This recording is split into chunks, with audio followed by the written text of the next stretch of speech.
Welcome back to SnowRunner, guys, and in this video, we are going to be taking a look at the Grand Hero. Now, this was a mod commissioned by Rexy, built by Risky, and assisted by Puppy Master and Red, and it's based off of a Grand Cherokee, a WJ generation Jeep, and we're going to go ahead and dive into it and take a look at all of its different features and see what it can do. Now, before we dive into this thing, I do want to go ahead and clarify that at the point of recording this video, this vehicle is not on consoles as of yet, but it should be eligible and may make its way to consoles in the future. Now, when you buy it in the in-game shop, it's priced just a little over $20,000, which is actually pretty campaign friendly, so I wouldn't worry about needing to have, hundreds and hundreds of thousands of dollars in your campaign mode to be able to afford this thing. So let's go ahead and go straight into the customization. And I do want to say, right off the bat, I think it's so incredibly freaking cool to have a built WJ in SnowRunner. Now, the cool thing about these things is that, when you see them out on the trails with other Jeeps, especially when they're, really properly built, like they're on 37s or 40s or something, and V8 powered, these things can literally hang with the best of them. But the crazy part about it is that not a lot of people build them. So if you are a WJ owner that actually takes yours off road and has a mild build down on yours, let me know in the comment section down below what that's been like for you. Now let's go ahead and get into the engine. So let's go ahead and do the V8 for sure.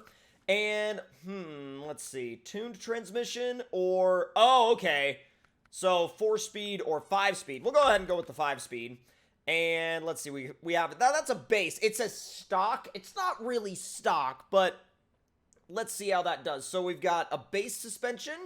We've got the IRL lift height of the Jeep it was based on. And then we have a low center of gravity setup, which apparently is great for trail riding. Now, I love low center of gravity suspension setups, but I think for the purposes of this right now, I want to see how it does with the real one's lift height. So we'll start there. Now, we start out with Pitbull rockers. That's what comes standard. But let's see what we can do with... Oh, okay. So we've actually got Puppy Master's tires on here. That's really, really cool. Now, the tires themselves, I know there's a little bit of a discrepancy between the size on screen and the actual size in game. It says 49-inch tires. It's not actually 49-inch tires, but I know that there are sometimes some issues with getting the sizes of the actual 3D object of the tire and the in-game tire size to properly line up. So as we go through here, we've got Pitbull rockers, we've got Super Swampers, we've got tractor tires, we've got Trepadors, we've got just about whatever you might want. These creepy crawlers look really good too. And TSL boggers. Again, just about whatever you want to run. I really love the way the Pitbull rockers look, and that's probably what we'll go with. Although, I do think that the Trepadors would be another really good looking choice for this Jeep. So, we're actually going to stick with the Pitbull rockers. Now, we've got a battery winch as standard, easy, good to go. And I'm thinking, let's see, so we've got an antenna. Where's the antenna? Okay, it's up front. We'll do that. And, wait, CB-based antenna left, right. Okay. Trailer hitch. Why does it go around to the front again if I'm putting a trailer hitch on the back? Weird. But all right, I'll go for it, but I was like, bruh. Oh my god, there's so many light bar options. Okay, so let's see.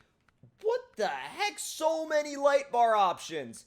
This is nuts. Okay, so we need the roof racks on it in order to actually make this work. So we'll do the full roof rack. Then if we go back to the light bars, a lot more of these become available. So what does that require to be installed? So we've done the frame add-ons. Okay, so I'm trying to figure out exactly what we need to do next. Let's see. All right, so bottom and top. Now, tire carriers. Where is the... Whoa! WJ tire decoy carrier. Oh, I see. Okay, so we'll probably do the black one. And then, do we want to put a Super Swamper? Do we want to put... Well, I guess... I guess these are the only options that we have. I guess they don't really have I guess they really don't have a Pitbull tire for that. So I'll go ahead and run with this particular Super Swamper. It's not really going to be that big of a deal, but I kind of like, well, do I like the lengthened flares or do I yeah, we'll do We'll do the black flare. Well, no. I like the body color flares. Well, I'll do the body color flares. And, whoa, ARB bumper. That's awesome. That looks really good. Dude, the customization on this thing is incredibly good. Incredibly good. Like, the attention to detail is wild. Absolutely wild. Now, in terms of, oh, wow, okay, so, like, these colors are properly vibrant, and they look really, really good. They're polished. This is a really, really, really good setup. Really good setup. I mean, I could have loads of fun with this thing. Now, actually, since we've got a bumper on it now, we could do the bumper light bars. I love it. Dude, we've got so many light bars on this thing, and that's not even the, the maximum amount of light bars we could have. So I decided to go ahead and bring this thing out to truck night this time, because I figured, we haven't really come to truck night in a long time for a vehicle test, and I really enjoy coming out here.